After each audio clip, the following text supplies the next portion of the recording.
Assalamualaikum warahmatullahi wabarakatuh. Perkenalkan, nama saya Muhammad Ismail. Saya adalah ketua kelompok 3. Di kelompok 3 berisi anggota yang bernama, yang pertama Fitri Astuti, yang kedua Habibah Fikri Farika Pulungan, yang ketiga Isnamela Dwi Andari, yang keempat saya sendiri Muhammad Ismail, yang kelima Muhammad Mardotila, yang keenam Muhammad Khairil Amin, yang ketujuh Dimas Krisna Mulyati. Di sini kami akan mempresentasikan makalah imunologi dan hematologi penyakit pencernaan diabetes tipe 1. Lanjut ke latar belakang dari makalah ini. Diabetes mellitus sendiri adalah suatu penyakit metabolik yang memiliki karakteristik hiperglikemia yang terjadi karena adanya kelainan sekresi insulin, kerja insulin, atau keduanya. Kemudian, menurut Masjor, mengatakan bahwa diabetes mellitus sendiri adalah keadaan hiperglikemia kronik yang disertai dengan berbagai kelainan metabolik akibat dari berbagai gangguan hormonal yang menimbulkan kerusakan saraf dan komplikasi kronik pada mata, ginjal, dan pembuluh darah. Kemudian, diabetes mellitus sendiri merupakan suatu kondisi di mana tubuh tidak dapat mengendalikan kadar gula dalam darah, yang normalnya pada gula darah puasa 80-130 mg per dl, kadar gula darah sewaktu 100-200 mg per dl, dan kadar gula darah 2 jam pp 180-200 mg per dl. Kemudian, glukosa merupakan hasil dari penyerapan makanan oleh tubuh yang kemudian diubah menjadi sumber energi. Pada umumnya, pada penderita diabetes mellitus sendiri, kadar gula darah akan meningkat dan menyebabkan penumpukan. Kemudian, diabetes mellitus ini sendiri merupakan penyakit gangguan metabolik kronis yang ditandai dengan peningkatan kadar gula darah yang disebabkan karena ketidakseimbangan antara suplai dan kebutuhan insulin. Insulin di dalam tubuh dibutuhkan untuk memfasilitasi masuknya glukosa ke dalam sel agar dapat digunakan untuk memetabolisme dan pertumbuhan sel. Dengan berkurangnya atau tidak adanya produksi insulin sendiri, membuat glukosa tertahan di dalam darah dan menimbulkan peningkatan gula darah, sedangkan sel sendiri menjadi kekurangan glukosa dan sangat dibutuhkan dalam kelangsungan dan fungsi sel. Kemudian, rumusan masalah dari makalah ini adalah apa itu anatomi dan fisiologi dari pankreas. Kemudian yang kedua, bagaimana patogenesis dan penyakit diabetes tipe 1. Kemudian apa saja faktor pencetus dan resiko dari penyakit diabetes tipe 1. Kemudian yang keempat, bagaimana epidemiologi dari penyakit diabetes tipe 1. Kemudian tujuan dari makalah ini adalah untuk mengetahui anatomi dan fisiologi dari pankreas. Yang kedua, untuk mengetahui patogenesis dan penyakit diabetes tipe 1. Yang ketiga, untuk mengetahui faktor pencetus dan resiko dari penyakit diabetes mellitus tipe 1 ini. Kemudian yang keempat, untuk mengetahui epidemiologi dari penyakit diabetes tipe 1 ini. Baiklah, selanjutnya saya Habibah Fikri Farika Pulungan yang akan melanjutkan pembacaan materi atau menjelaskan materi bab 2 tinjauan pustaka. Adapun yang saya baca di sini adalah bagian anatomi dan fisiologis pankreas. Sebelum kita mengetahui diabetes mellitus tipe 1, kita harus mengetahui dahulu pankreas adalah sekumpulan kelenjar yang strukturnya sangat mirip dengan kelenjar ludah.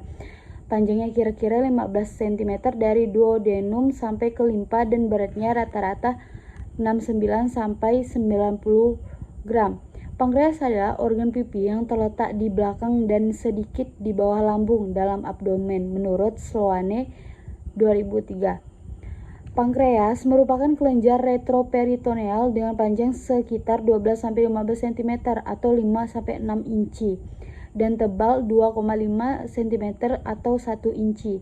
Pankreas berada di posterior curvatura mayor lambung.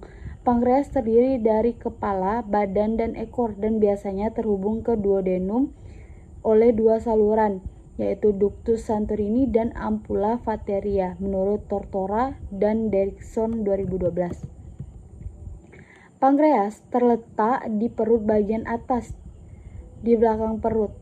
Pankreas adalah bagian dari sistem pencernaan yang membuat dan mengeluarkan enzim pencernaan ke dalam usus, dan juga organ endokrin yang mengeluarkan hormon ke dalam darah untuk mengontrol metabolisme, energi, dan penyimpanan seluruh tubuh.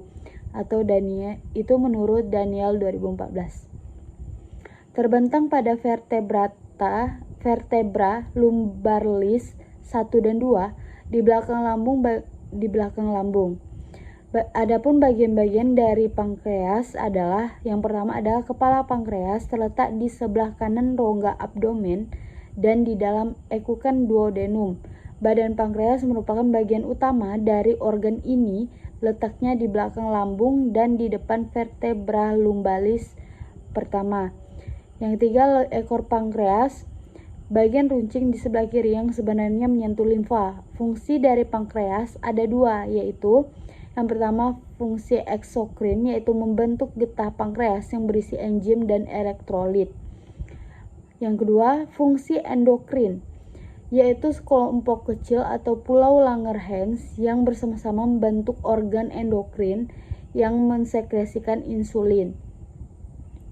Pulau Langerhans terdiri atas sel-sel alfa yang menghasilkan glukagon, sel-sel beta yang menghasilkan insulin, glukagon, dan insulin mengatur kadar gula darah.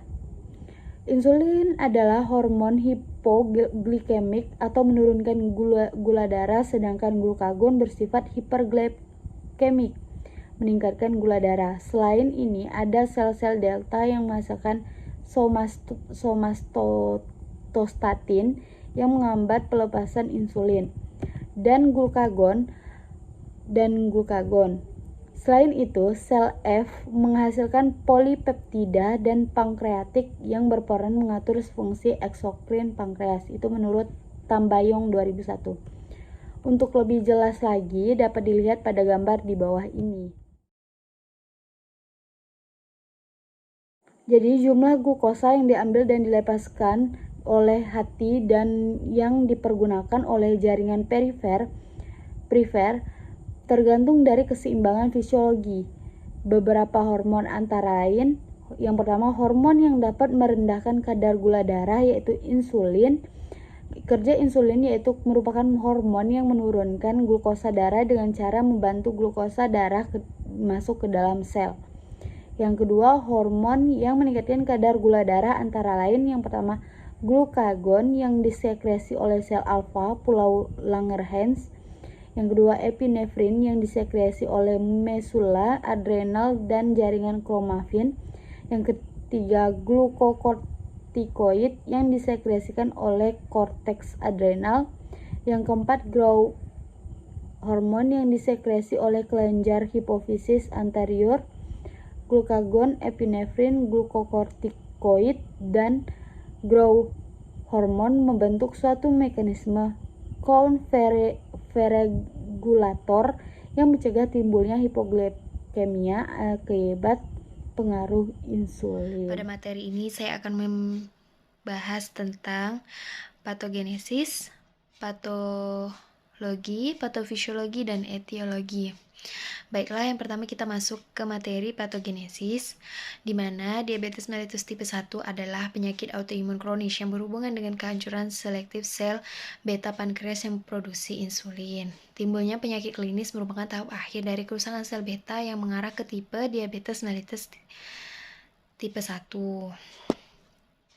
Kemudian, pada awalnya diduga bahwa antigen B8 dan B15HLA kelas 1 sebagai penyebab diabetes karena meningkat pada frekuensi di penderita diabetes dibandingkan dengan kelompok kontrol. Nah, kemudian ada antigen yang terlibat dalam tipe diabetes mellitus 1 meliputi antigen 64Kd.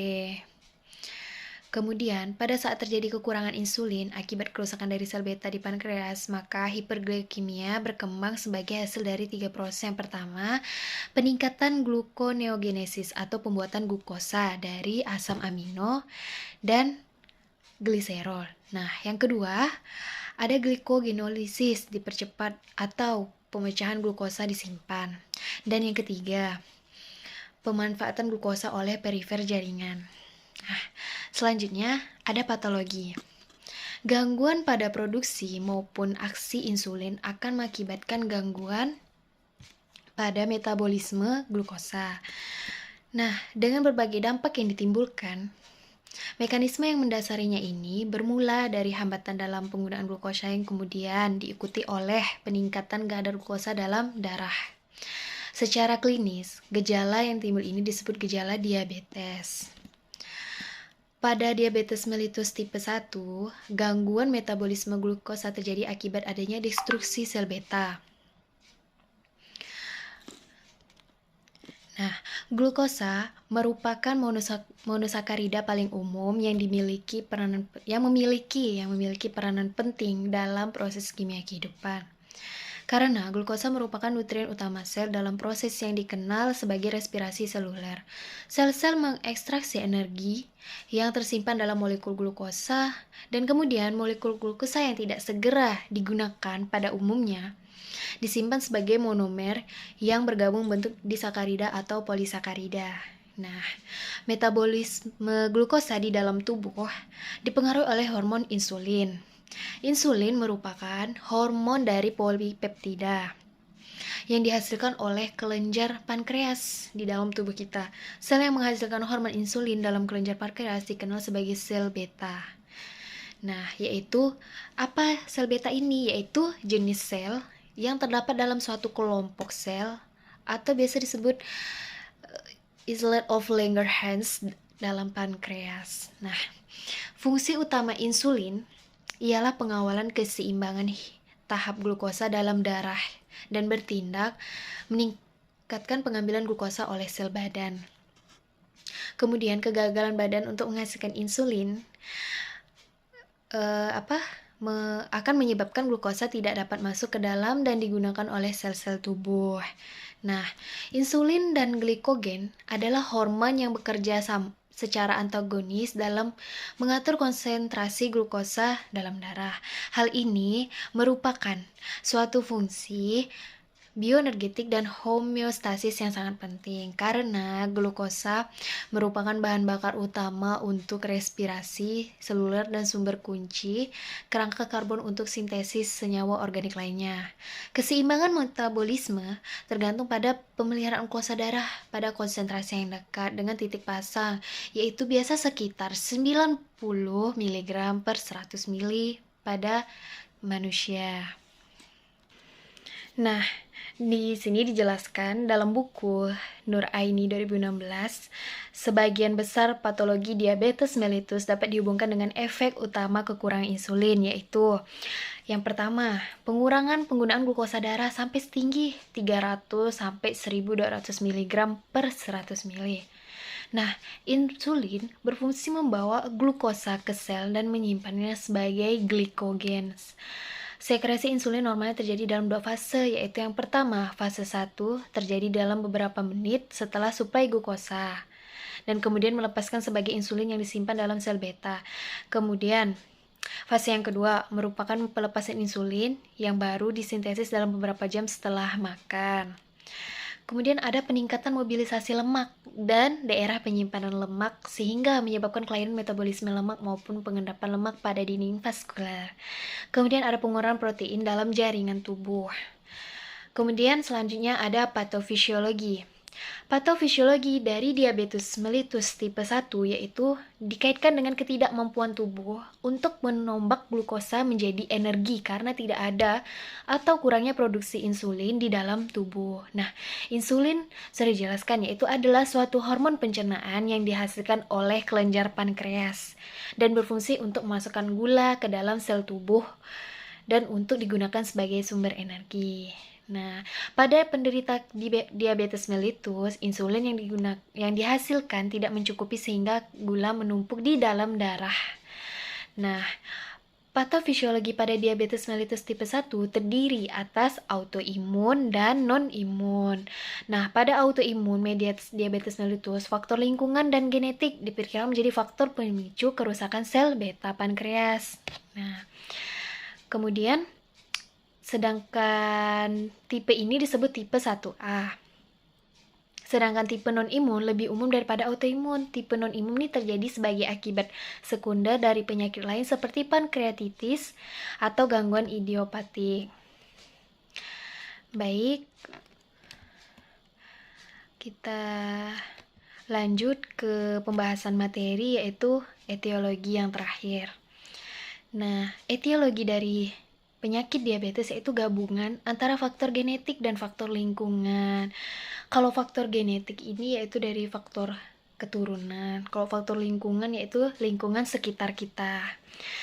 Etiologi lain dari diabetes yaitu sekresi atau kerja insulin, abnormalitas metabolik yang mengganggu sekresi insulin, abnormalitas mitokondria, dan sekelompok kondisi lain yang menunggu toleransi glukosa. Nah, diabetes mellitus dapat muncul akibat penyakit eksokrin pankreas ketika terjadi kerusakan pada mayoritas islet dari pankreas. Hormon yang bekerja sebagai antagonis insulin juga dapat menyebabkan diabetes. Resistensi insulin pada otot adalah kelainan yang paling awal terdeteksi dari diabetes tipe 1. Adapun penyebab dari resistensi insulin yaitu obesitas atau kelebihan. Kemudian kelebihan berat badan, kemudian glukortikoid berlebih, sindrom Cushing atau terapi steroid. Kemudian ada hormon pertumbuhan berlebih seperti akromegali, kehamilan, diabetes gestasional, penyakit ovarium policistik, lipodistrofi atau didapat atau genetik terkait dengan akumulasi lipid di hati. Kemudian ada autoantibodi pada reseptor insulin, mutasi reseptor insulin, mutasi reseptor aktivator proliferator, peroksisom, PPAR, mutasi yang menyebabkan obesitas genetik. Misalnya mutasi reseptor melanokortin dan hemochromatosis. Ya, seperti itulah. Itu penyakit keturunan yang menyebabkan akumulasi besi jaringan. Nah, pada diabetes tipe 1, sel beta pankreas telah dihancurkan oleh proses autoimun sehingga insulin tidak dapat diproduksi lagi. Nah, menjadikan hiperglikemia puasa terjadi karena produksi glukosa yang tidak dapat diukur oleh hati. Meskipun glukosa dalam makanan tetap berada di dalam darah kita dan menyebabkan hiperglikemia postprandial, yaitu setelah makan, glukosa tidak dapat disimpan di dalam hati. Jika konsentrasi glukosa dalam darah cukup tinggi, ginjal tidak akan dapat menyerap kembali semua glukosa yang telah disaring. Nah, oleh karena itu, ginjal tidak dapat menyerap semua glukosa yang disaring.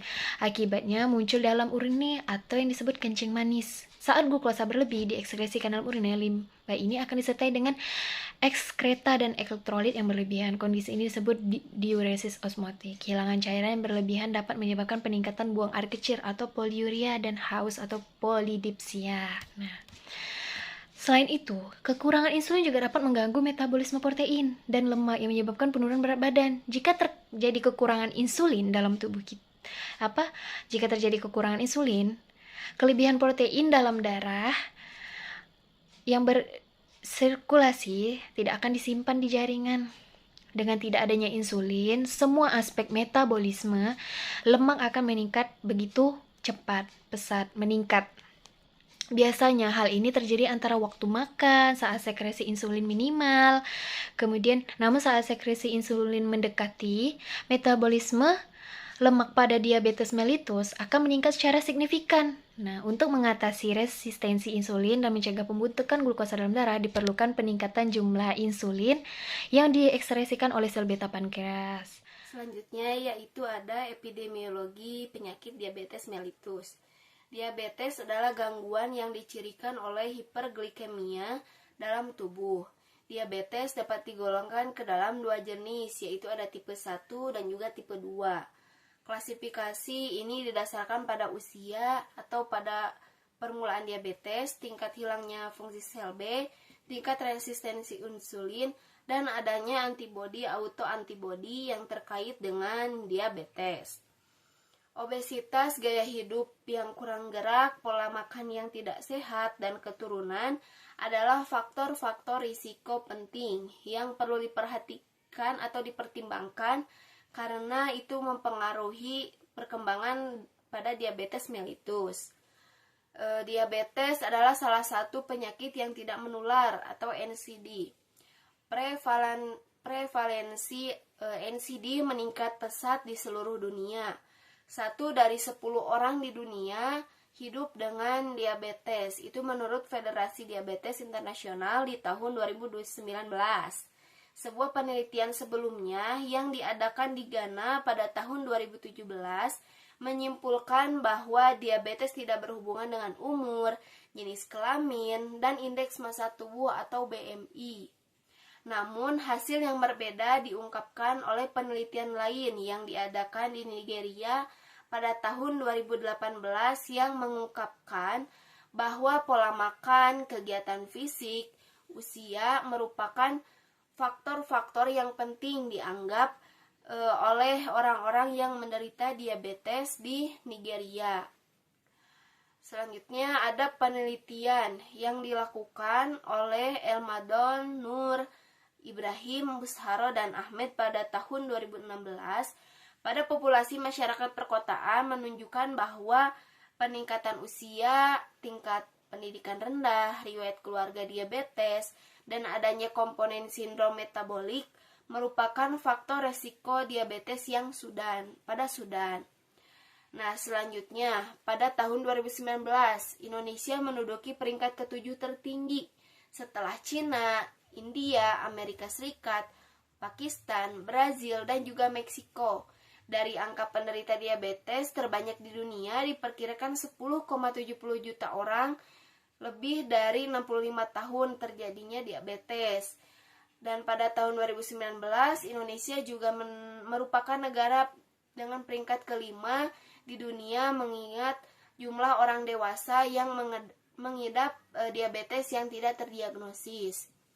Diabetes adalah penyakit yang tidak kompleks. Mayoritas penderita diabetes mengeluhkan gejala yang khas, sering tidak ditemukan pada kondisi lain seperti mudah merasa lapar, mudah merasa haus, dan sering ingin membuang air kecil gitu. Nah, selanjutnya kita akan membahas beberapa hubungan yang dikaitkan akan terjadinya diabetes. Yang pertama ada hubungan antara usia dan juga insiden diabetes. Tingkat obesitas yang tinggi tidak hanya mengurangi harapan hidup, tetapi juga mempengaruhi tingkat penyebaran diabetes yang tinggi.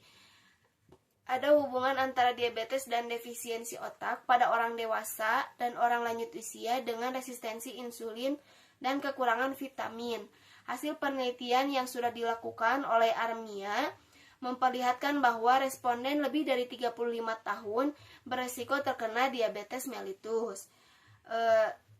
Pada responden usia lebih dari 35 tahun adalah 5,60 kali lebih cenderung menderita diabetes dibandingkan dengan responden yang kurang dari 35 tahun. Selanjutnya ada penelitian menurut Margon mengungkapkan bahwa mayoritas penduduk lansia menderita diabetes akibat resistensi insulin. Dengan penelitian ini dapat pula disimpulkan bahwa usia tua mempengaruhi resistensi insulin yang selanjutnya memicu diabetes. Yang kedua ada hubungan antara status merokok dan munculnya diabetes. Lemak pankreas adalah organ-organ usus terlibat dalam metabolisme glukosa dan produksi industri nikotin. Dalam struktur metabolisme ini memungkinkan disregulasi glukosa. Hasil penelitian ini menunjukkan bahwa merokok bukanlah faktor risiko terjadinya diabetes di Indonesia. Temuan ini sesuai dengan hasil penelitian yang dilakukan oleh IS, mengungkapkan bahwa 51 responden yang merokok tidak beresiko terkenanya diabetes. Hasil tes statistik menunjukkan bahwa merokok sebagai faktor risiko tidak terbukti signifikan dalam menyebabkan diabetes mellitus ini. Hasil penelitian ini bertentangan dengan penelitian yang diadakan oleh Madatu dan teman-temannya pada tahun 2018 yang menyarankan adanya hubungan antara merokok dan peningkatan risiko terkena diabetes. Penelitian serupa yang dilakukan oleh Campagena pada tahun 2019 mengungkapkan bahwa ada hubungan yang berbahaya antara diabetes dan juga rokok. Penelitian ini juga memperlihatkan bahwa kebiasaan merokok merupakan faktor risiko menyebabkan kematian pasien diabetes dan morbiditas kardiovaskular. Studi saat ini mengungkapkan hasil yang berbeda dari beberapa studi sebelumnya yang menyatakan bahwa ada hubungan antara merokok dan diabetes mellitus. Studi ini menunjukkan bahwa sebagian besar responden yang menderita diabetes menyatakan bahwa mereka tidak merokok. Hasil dari tes statistik yang dilakukan menunjukkan bahwa tidak ada hubungan antara diabetes dan antara merokok dan juga diabetes. Yang ketiga yaitu ada hubungan antara indeks massa tubuh dan munculnya diabetes. Nah, pada responden dalam kategori BMI yang kelebihan berat badan dan obesitas, yaitu orang-orang yang berkadar lemak darah tinggi, tekanan darah distolik tinggi, dan pemindai pinggang yang besar, beresiko menderita sindroma metabolis. BMI dapat digunakan untuk mengukur kewaspadaan seseorang terhadap kemungkinan terkenanya NCD, misal penyakit jantung koroner, diabetes tipe 2, dan juga stroke. Obesitas berkaitan erat dengan jumlah sel lemak. Sel-sel lemak dapat mengalami kekebalan terhadap efek anti-lipolitik insulin yang mempengaruhi proses meningkatnya lipolitis dan asam lemak bebas. Komponen yang meningkat akan merangsang proses gluconeogenesis dan dapat menghasilkan resistensi insulin dalam hati dan otot-otot. Dampak insulin sekresi, hasil penelitian ini mengungkapkan bahwa tidak satupun dari kategori BMI memiliki hubungan dengan kasus diabetes di daerah perkotaan. Berbagai temuan ini didukung oleh penelitian yang diadakan di Korea oleh Nuh pada tahun 2018 yang menyatakan bahwa banyak penderita diabetes yang disurvei memiliki BMI yang normal, sehingga para peneliti menyimpulkan bahwa tidak ada hubungan antara BMI dan mulainya reaksi awal diabetes. Temuan-temuan ini sangat bertolak belakang dengan penelitian yang diadakan oleh Arivinda pada tahun 2019 yang menyarankan bahwa para pasien yang didiagnosis penderita diabetes kelebihan berat badan secara signifikan. Penelitian lain juga mengungkapkan temuan serupa faktor-faktor risiko lain diabetes seperti hilangnya massa dalam sel beta juga perlu diperhatikan. Faktor-faktor risiko juga mencakup seseorang yang kelebihan berat badan dan penderita dislipidemia. Selanjutnya, meningkatnya angka pada obesitas akibat pola makan dapat turut menyebabkan kegugupan yang parah dengan meningkatkan massa sel B dan mengubah insulin sensitivitas. Temuan yang baru ini berbeda dengan beberapa penelitian yang telah dilakukan sebelumnya. Hal ini karena mayoritas responden yang mempelajari populasi ini memiliki bobot normal, sehingga hasil tes analisis statistik menunjukkan bahwa tidak ada hubungan antara BMI dan juga diabetes mellitus. Sebagian besar responden dalam penelitian ini adalah orang yang menderita diabetes mellitus lebih dari 35 tahun. Variabel status perokok dan BMI tidak memiliki hubungan dengan kejadian diabetes mellitus di Indonesia. Yang penting diharapkan bahwa hasil penelitian ini akan meningkatkan tingkat kesadaran orang, terutama yang umurnya lebih dari 35 tahun, yang memiliki diabetes dan membantu mereka yang telah mencapai rendah tingkat pendidikan untuk mempertahankan gaya hidup sehat dan meningkatkan pengetahuan mereka tentang diabetes. Nah, rakyat perlu didukung dengan pengetahuan tambahan tentang gizi seimbang dan dengan menekan pada pentingnya hidup bersih dan sehat perilaku sedini mungkin.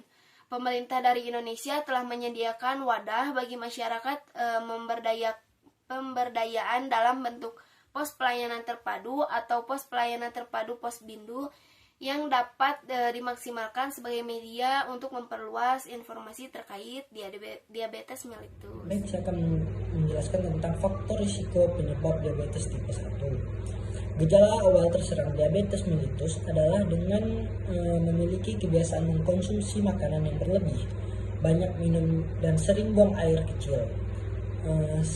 Selain ketiga kegiatan tersebut, penderita diabetes mellitus seringkali untuk tidur atau sering merasa ngantuk. Namun, ada anak muda yang sering merasakan kantuk atau suka sekali dengan tidur tidak selalu terserang dengan tanda-tandanya diabetes mellitus. Mereka bisa saja terkena dengan penyakit kurang darah atau anemia. Jika memiliki ciri tersebut, untuk memastikan mengidap diabetes mellitus atau tidak, sebaiknya memeriksakan diri ke dokter.